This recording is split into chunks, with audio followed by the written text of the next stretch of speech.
This morning, an American mother and her daughter kidnapped by Hamas are now free. Judith and Natalie Renan are the first of more than 200 hostages who were freed since the start of the conflict. They normally live just outside Chicago, but they were visiting family near the Gaza Strip when Hamas attacked 2 weeks ago. Yesterday, Israel announced the 200 hostages held by Hamas are still alive. 10 of those are American citizens. U.S. Secretary of State Antony Blinken says the U.S. will not stop until all are safely returned home, like Judith and Natalie. They have my solemn pledge, those who continue to have loved ones held hostage by Hamas, that we'll continue to do that, working as though these family members were our own.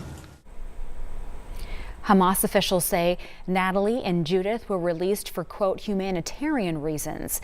Experts say it's a sign negotiations are possible between the two sides in this conflict.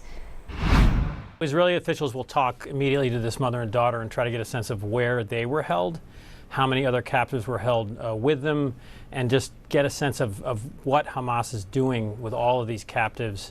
Is there any way to find them? Is there any way to rescue them?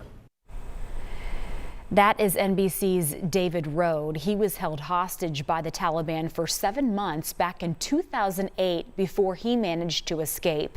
Now he's sharing some insight on the path forward for making sure the rest of the Hamas hostages are released. Experts say the key is for the U.S. to unify all of its allies in the Middle East and Europe to negotiate their release.